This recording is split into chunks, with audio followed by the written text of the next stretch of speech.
Olá pessoal, me chamo Henrique. Hoje a gente vai aprender um pouquinho sobre quais são os formatos, de dados que podem ser enviados em uma API. Vamos lá?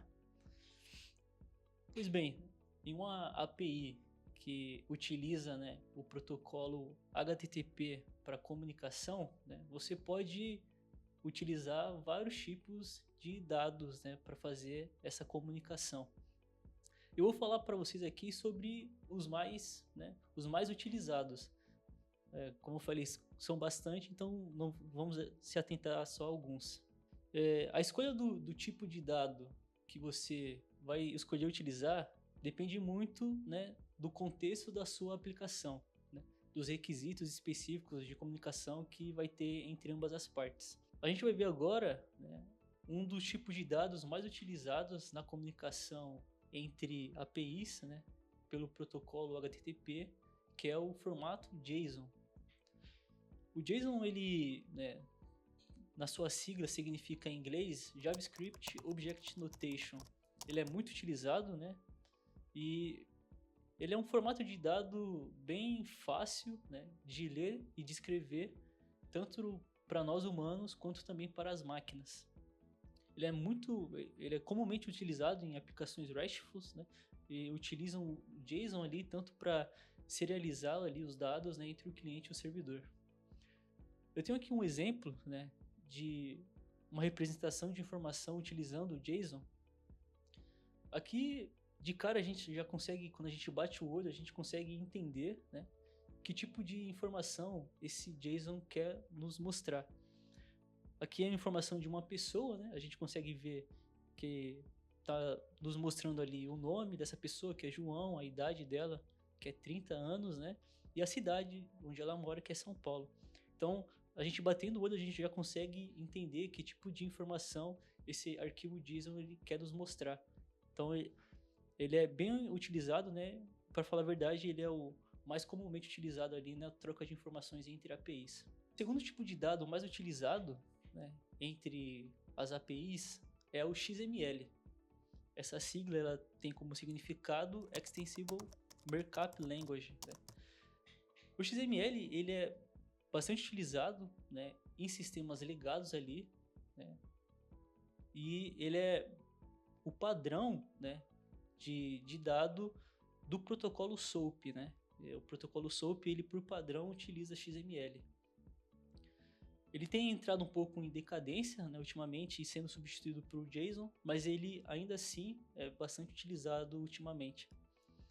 Ele é muito comum ali, para fazer integrações ali entre sistemas empresariais, que utilizam o serviço Web SOAP. Aqui também tem um exemplo, de uma representação de dado utilizando o XML. Essa representação de dado é idêntica à que a gente viu ali com JSON, só que utilizando o XML. A gente consegue ver que ele é um pouco mais verboso, ele tem mais coisas para você ler, mas ainda assim é bem intuitivo, você consegue analisar o que esse tipo de dado está mostrando para a gente. Algo interessante também é que a gente consegue ver, que o XML ele tem ali nas suas representações uma tag de abertura e de fechamento, que é algo que não acontece no JSON. O terceiro tipo de dados que a gente vai ver aqui é o dados em texto puro. Você também consegue trocar informações utilizando um texto puro, simples ali, uma string, um texto. É bastante utilizado também esse tipo de informação, quando você, por exemplo, quer registrar às vezes logs, algumas mensagens simples, então a gente acaba utilizando ali um conteúdo mais textual mesmo. O exemplo aqui é bem tranquilo, só uma mensagem ali do tipo texto. E quando você define, e escolhe qual tipo de mensagem você vai utilizar, você tem que definir isso, no header ali da sua requisição HTTP. Então, aqui tem um exemplo, de como você consegue definir isso, informar isso, na hora de se comunicar com a API, que é o Content Type, Application JSON, para falar que você vai trafegar JSON, o Application XML, para falar que os dados que vão ser trafegados vai ser no formato XML, e o Text Plain, para falar que você vai utilizar texto puro ali para enviar os seus dados. A gente vai ver aqui agora um pouquinho sobre o JSON versus o XML, né? A gente vai comparar esses dois tipos de formatos, né? Que são os mais utilizados. A gente vai fazer uma pequena comparação, né? De um e de outro.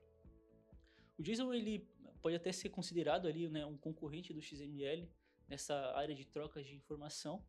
A gente vai ver algumas semelhanças e algumas diferenças, né? A semelhança entre eles, né, é que ambos representam informações no formato texto, né? Todos utilizam o formato texto.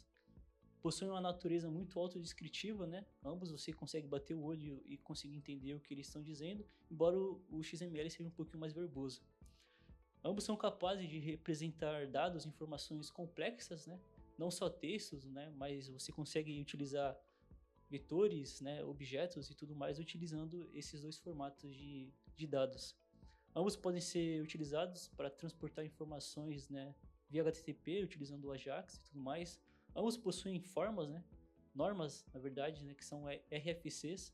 Tanto o JSON, você consegue ver, foi formalizado na RFC 4627, né, e o XML segue o padrão da W3C.